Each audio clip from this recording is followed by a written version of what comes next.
Now, the Church of England has been strongly criticised for the way it handled allegations of child abuse in the Diocese of Chichester. 18 members of the clergy in the area were convicted of offences during a 50-year period.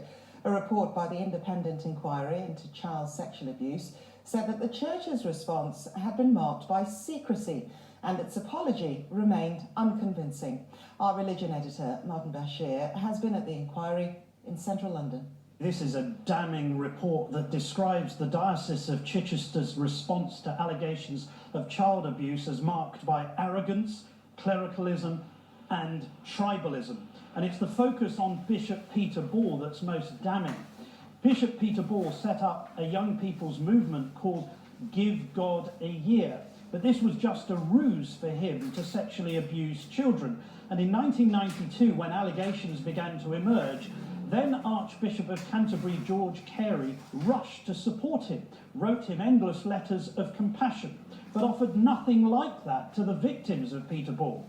The Church of England even published a press release when Peter Ball stood down, and the report said it inappropriately praised Ball, presented his resignation as an act of self-sacrifice, and offered no apology to his victims.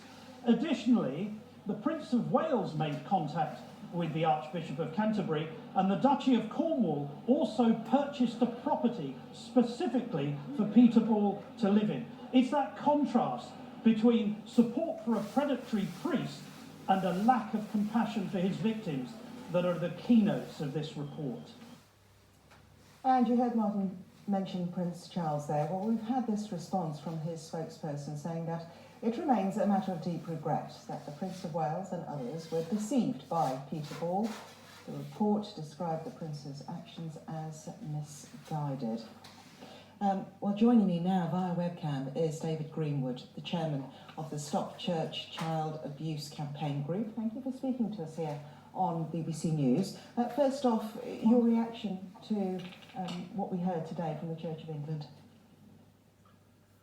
Well, it's deeply upsetting, a deeply upsetting report for many victims who have suffered at the hands of priests over the years. Chichester was only one diocese that was examined by the Independent Inquiry into Child Sexual Abuse.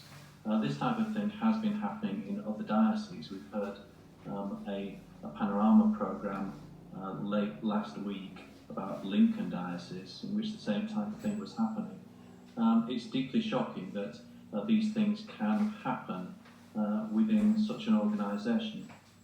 Why do you think it is that this culture of secrecy and dismissing victims and their concerns, why do you think it's been allowed to continue for so long?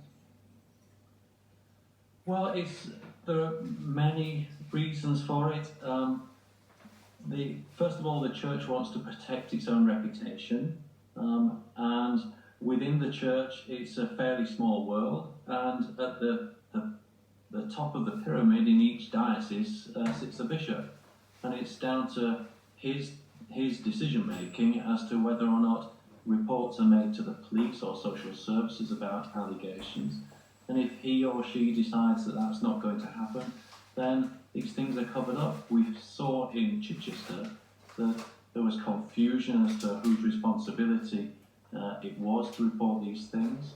We saw repeated situations in which priests' abuse or allegations were covered up by bishops. We saw files being tampered with and even destroyed. It's shocking. It's all really down to the church being able to protect its own reputation. What it does is create a space for paedophiles to operate without being reported to the police. We also heard from the Pope today of the Catholic Church saying that reporting allegations now has to become mandatory. Many people listening to that would think, well, why was that never in place in the first place? Why now? Yes, there's a long history to this. This secrecy written into the Catholic Church's law has been in place since at least 1962.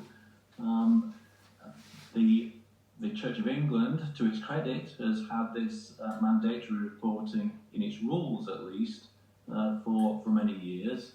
I think the Catholic Church has realised that the game is up, that time is up, and that there have been so many scandals exposing this ludicrous idea that things can be handled within the church and not reported to the police. I think the Pope has decided that enough is enough and it needs to start to report things to national authorities. It's a first step, it's a welcome first step, but we need to know how many cover-ups there have been in the past, how many people have been affected, how many live priests are still out there operating under the cover of this secrecy, and we need them to be passed over to the police. Obviously, you're in the position to know all this, the reality of trying to answer those questions. I'm quite interested to know what sort of challenges you come up against trying to get to the truth when you're having to deal with churches who are effectively policing themselves. And how long do you think it's going to take before these changes are adopted and people do come forward and victims are listened to? It is very difficult. We are not the holders of the information. The churches are the holders of the information. And actually, the Catholic Church and the Church of England are very good at keeping records. They have, unfortunately, held on to those records and not shared them with us. We have to, in some cases, in many cases with the Catholic Church, take them through the courts to get hold of these records and demonstrate what's been happening. Lots of survivors are too fearful of that process, don't trust the process and don't really want to engage with having to go through the courts.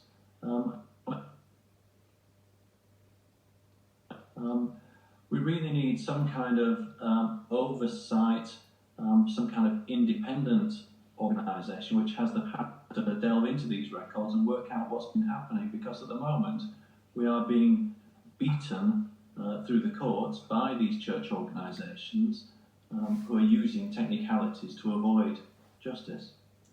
Interesting. David Greenwood, thank you very much.